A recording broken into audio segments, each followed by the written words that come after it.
My name is Yasharth Shekhar, and this was my third attempt in UPSC. And in the first attempt, I could not clear prelims.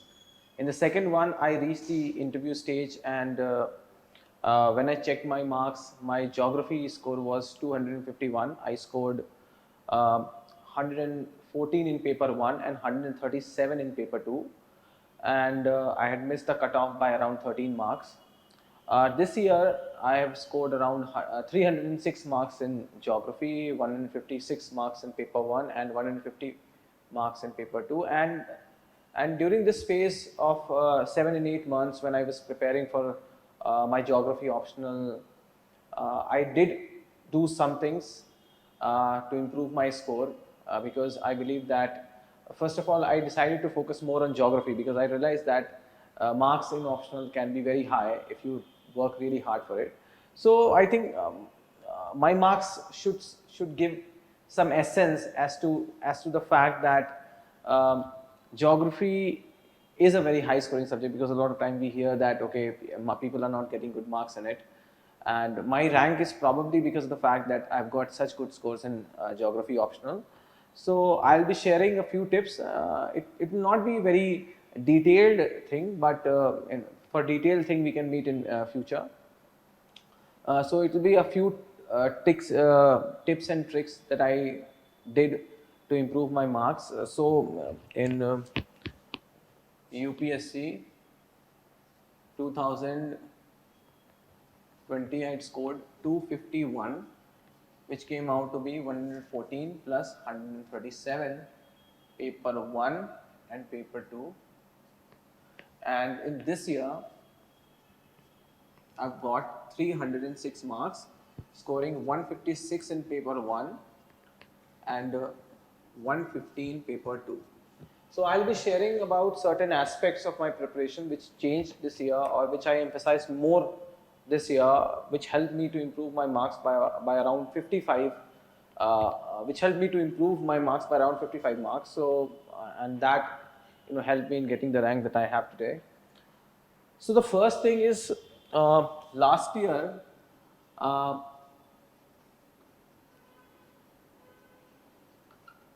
I'd focused more on preparing what I can read in my notes or whatever is there in the notes, so that I'm aware of what is given in my notes, because I already made notes in the past years. So note making was not an issue. I'd already had good notes. The issue was revision, and once you have revised it well, how are you going to utilize it? For that you need to do a lot of tests.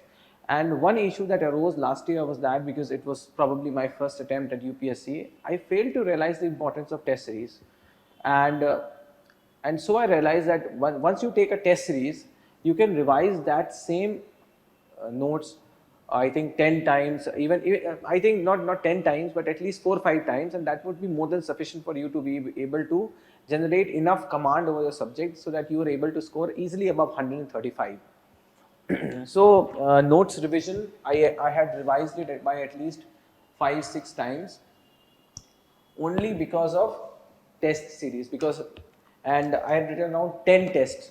I think on the whole, while preparing for UPSC 2021, I have given around 26 to 28 full length tests, out of which 10 tests was solely devoted to geography, because I had focused mainly on geography as an optional, because I realized the high scoring potential of the subject, because we've seen so many people in the past have scored such good marks in geography.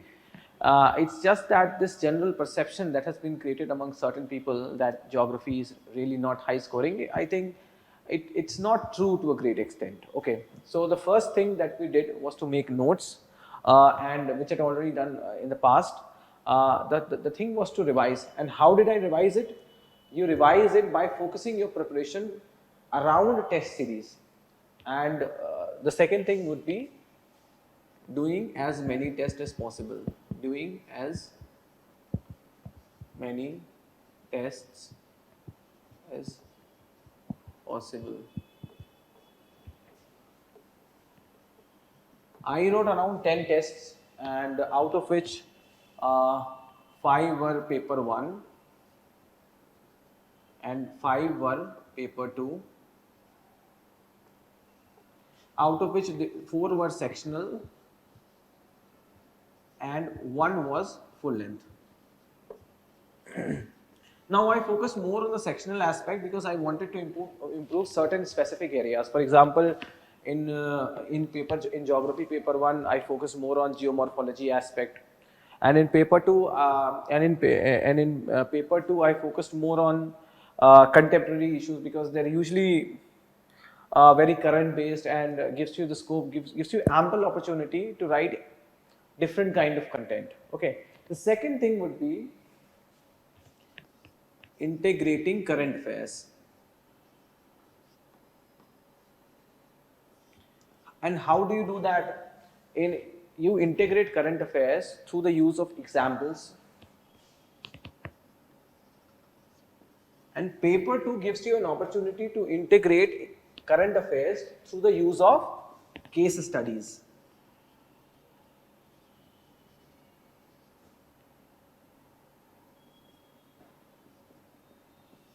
So, an example of case study that I can give is that there was a question in paper 2, Indian Geography. I think it was about critically analyze the economical and environmental issues of interlinking of rivers. And I gave a very specific case study of Ken-Betwa river link project, and I mentioned there Dodhan Dam, Or Dam. I had even mentioned certain specific cities like Chhatarpur, Khajuraho, Rewa, and for that matter, in case studies, and also talked about Panna Tiger Reserve. So the more regional, and again the third aspect would be, the fourth aspect would be regional maps, regional aspect and maps.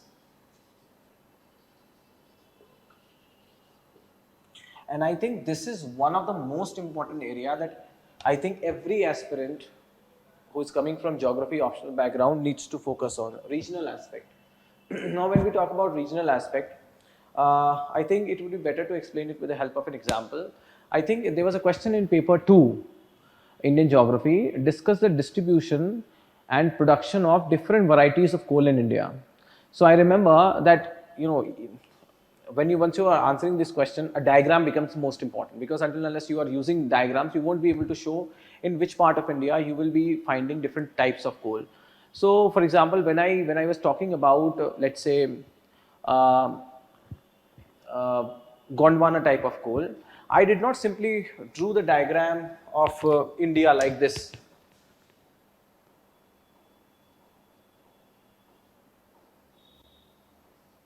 Now this is a kind of diagram that you would draw in a GS paper. For answering questions in optional, for example, as part of regional diagram making, the focus should be on, for example, if you're talking about the Gondwana coal, one of the states where Gondwana coal is found is Jharkhand. So you draw a diagram of Jharkhand, a very rough diagram of Jharkhand like this. And for example, and then you talk about certain coal fields in Jharkhand. And then, for example, when you're talking about let's say Chhattisgarh, then you draw a diagram something like this, and you talk about that what are the coal fields in Jharkhand. Or for example, when you're talking about let's say lignite coal, which is found in Ney Valley, then you draw a diagram something like this, and then you show that there is a city called Lignite here, okay, Ney Valley here.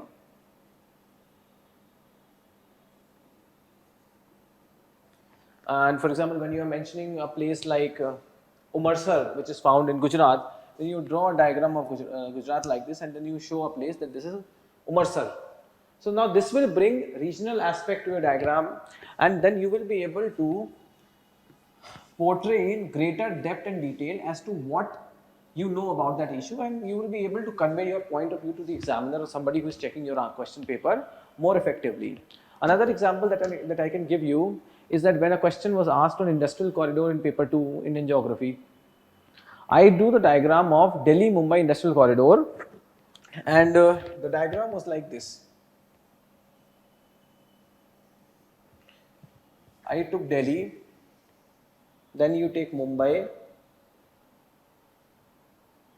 and then you draw the industrial corridor like this. Not only like this, you'll have to mention certain specific cities. For example, you will have to mention Marwar Junction. You will have to you'll have to mention Palanpur. You'll have to mention Vadodara. So by making a regional diagram, you will be able to get more marks for that same question. Another issue that I think another aspect would be, I think this would seem a little, um, how should I put it? I think this would seem a little comical, because answering the question is more important. A lot of time I've seen people, when they answer a question of paper 2, they would ask me, when I tell them that what answer I'm writing, a lot of time they would ask me, where is the geographical point of view? And the issue is not the geographical point of view. The issue is that when a lot of thinking goes into how to make your answer geographical in paper 2 Indian geography, a lot of content is also written for the same, and then you waste a lot of your space for writing something which will not give you enough marks, and then you lost the trace of what the answer should be. The focus should be on answering the question on its merit, and it's not about making your answer more geographical. Obviously, if there is an aspect that you can cover, or there is a space where you can mention about a different geographer in Indian geography paper, you're more than welcome to do so. It is only going to add value to your question, to your answers. But the problem is the overemphasis on making your answer geographical, which leads to less emphasis on answering the question itself, and that leads to a reduced quality of your answers. And for example, if you ask me, I never thought of making any answer geographical in paper 2 Indian geography. If the question is about landslides, then I'm going to write about landslides. And if at all I can't remember the name of geographer, I won't mention it. The issue is that we have to, and another aspect,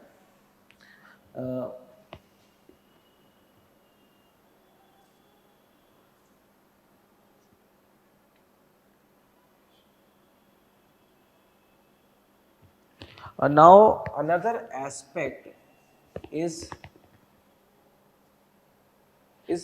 diagram making.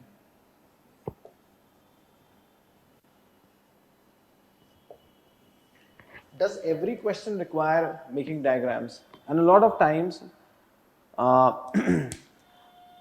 we have this persuasion that we have to make diagram for every question. Whether the question is for Panchayati Raj system, for which no possible diagram I think is possible, or whether the question is for, let's say, discuss the distribution of coals, of different varieties of coal in India, for which you can draw around 8 or 10 diagrams in one question. I think this should be judged solely on the merit of the question. If a question is like Panchayati Raj, as was a question asked this year, your focus should be more on making your answer less general, in terms of making it more factual. And I remember when I answered that question, I had attempted that question, and when I answered that question, I had given different examples of the case studies, and I did not draw a single diagram for that question. And there was a question on multinational corporations, for which also I did not draw a single diagram. I only focused on giving better examples of multinational corporations. What are the negative issues of multinational corporations? What are the, and I can't recall it right now, but there was a controversy of food poisoning in one of the multinational corporations in the southern part of India. I think it was somewhere on the outskirts of Chennai. So I had mentioned that example as a negative aspect of multinational corporation. When I gave examples of the positive aspects of multinational corporations, I had given examples of the Samsung factory in Noida. So you don't only have to think in terms of diagram. The diagrams are a must in geography optional paper, or diagrams, nothing can be done without a diagram in a geography optional paper. And for these two questions, I did not draw a single diagram. So the focus should be on answering question on its merits, rather than having these assumptions that a diagram will give you an extra mark, or not right, or trying to make the answer very geographical and not emphasizing on what the question is asking is going to give you more marks. Another aspect that I focused on was the fact that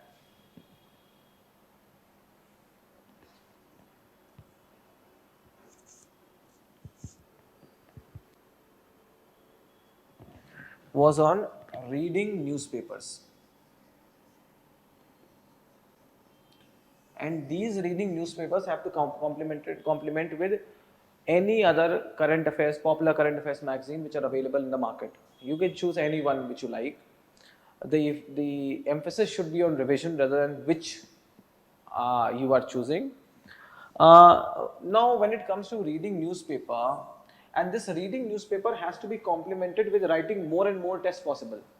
Because if you're not reading newspapers and you're not writing as many tests as possible, you will not realize what you will have to pick from those newspapers, and you will not realize how will it be utilized in your answers. So I was reading two newspapers, and newspaper for me was a very important aspect of my preparation because I kept my answers, all the answers, especially in paper 2, very current. And uh,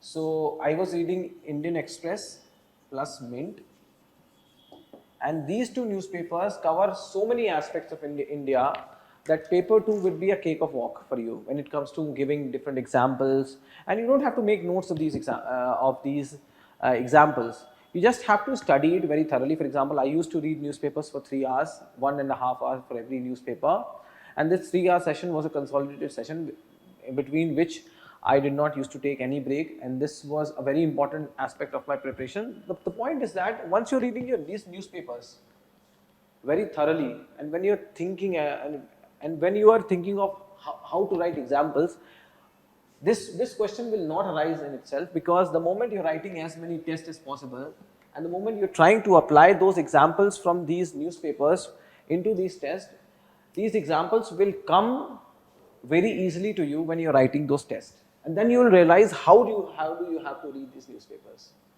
And I think out of all the questions that I had attempted in paper 2, my focus was solely on writing as many examples. For example, in a cloudburst question, I gave examples of at least 3-4 cloudburst. In case of landslides, I gave example of I think 2 or 3 landslides. So in that context, you have to make your answer less general and more factual.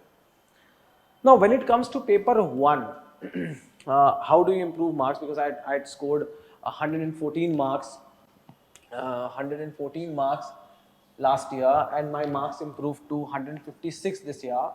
I think an improvement of 42 marks. This happened because I focused more on revision.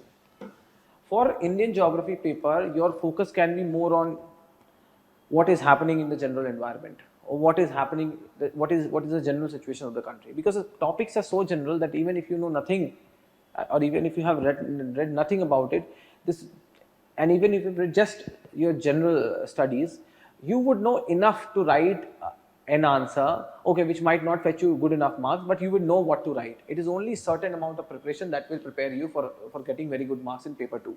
But when it comes to paper 1, your emphasis should only be on revision. Revision is the key. And here I would like to emphasize upon the fact that in part B, make sure that you mention some philosopher, some geographical, some person of geographical importance. The thoughts are going to come, are going to become very important for you. Models should be extremely thorough. And my personal view is that your focus should be more on attempting part A optional question as compared to part B optional question, because human geography will not give you, that's my perception, human geography will not fetch you as many marks as compared to physical geography. So my focus was primarily on that. And here, if you can draw a diagram, that's more than sufficient. But if you're not able to draw a diagram, you can also give many examples. Also, for example, there was a question on altiplanation. Now, a lot of people did not know how to write this answer. I had not read much about altiplanation, but I had understood the basic concept of altiplanation, and that's why while writing that answer, I gave examples I gave examples of the places where this altiplanation can be found, for example, in the polar areas or in near Antarctica. And I also I also drew 3 diagrams, and I think that worked well for me. When it comes to answering general questions, which seem very general in paper 1, um, your emphasis should be more on how you can make them more factual, and factuals can be done by giving examples, and for that you need to read newspapers. And though it might not seem that newspapers may be very helpful in paper 1, but many articles usually you will find, especially for example in the explained section of Indian Express or in the long story of the Mint, which will to a great extent help you to give examples. And in paper 1, I think a lot of people do not make notes. I think this worked for me. A lot of people do not make notes of geomorphology section or oceanography section. I had made notes of all these different topics. So I had notes of geomorphology, I had notes of climatology, I had notes of oceanography, biogeography, and I emphasized on these 4 issues. I did not focus much on the environmental geography. Apart from that, I also had this habit that if I find that certain topic was not well covered in my notes, I would simply tear out those pages from the books. Okay, I did not like that, but once you're preparing and the syllabus is too huge, you do certain things uh, which are not ethical, but that was one aspect of my preparation, where for example I remember my notes on jet streams were not so good. So what I did is that I tore out certain pages from Savindra Singh's jet stream pages, and I stick it in my notes. So that gave me a very comprehensive view of the issue, view of the topic. And another thing, again, I cannot emphasize enough, would be to practice as many tests as possible, especially in paper 1, because paper 1 is I think is a slightly tougher paper as compared to paper 2.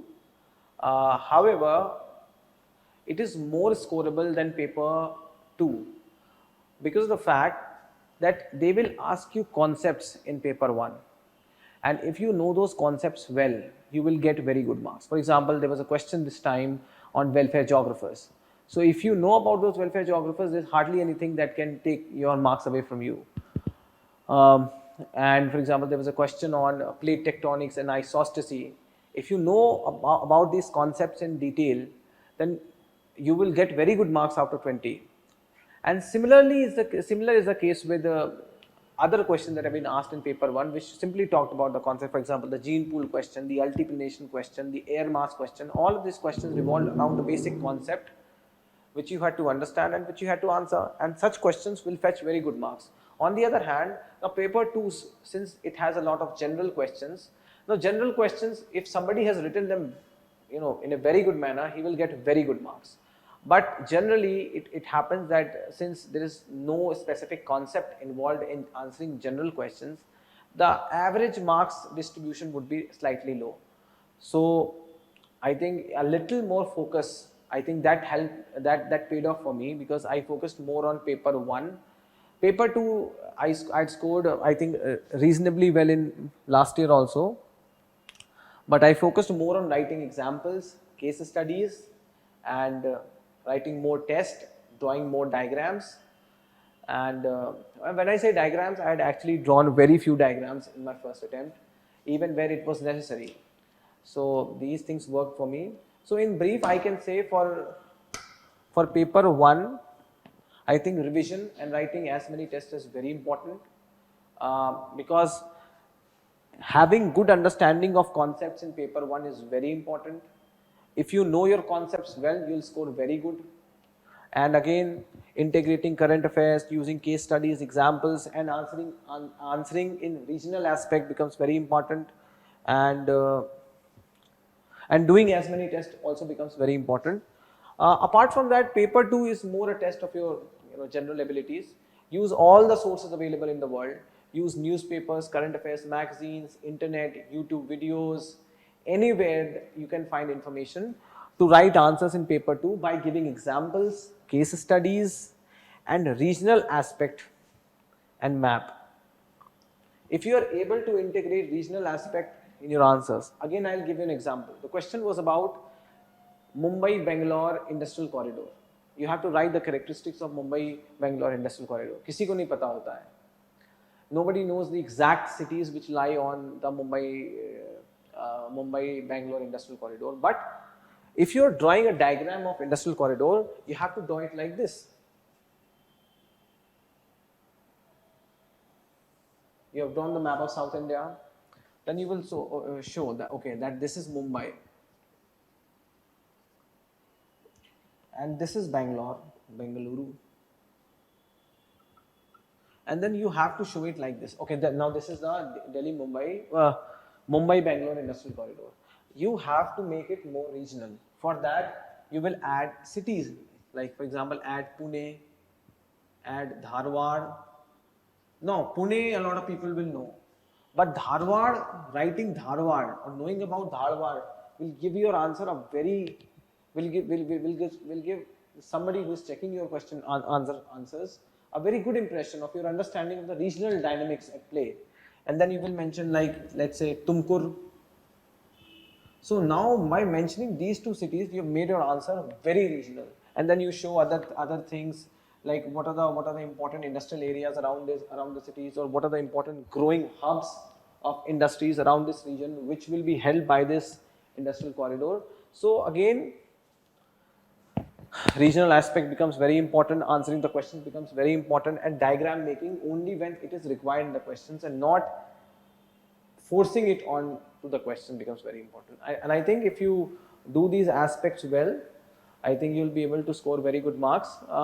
I may come with a much detailed video on other aspects of answer writing, but I think in brief, I think these 6 or 5-6 things were the foundation of my geography preparation, and I think these really helped because I was able to improve my score from around 251 to 306. Now 306 seems to be obviously we're not very used to 300 above figures in geography for a very long period of time. There are many people who've done it, and I think if you follow all these things and answering question to the point, drawing diagrams when necessary, not necessarily forcing the geographical point of view, it will go a long way in improving your scores also. So I think in brief I can say that this was my whole preparation plan for geography, and focusing in geography. For example, if I had 3 hours to study, I would study 2 hours for geography and 1 hour for the GS, because I realized that there is a ceiling to what you can score in general studies, but there is no such ceiling for geography as an option. So I think it would send a good message that geography as an optional is still a very high scoring subject. Thank you.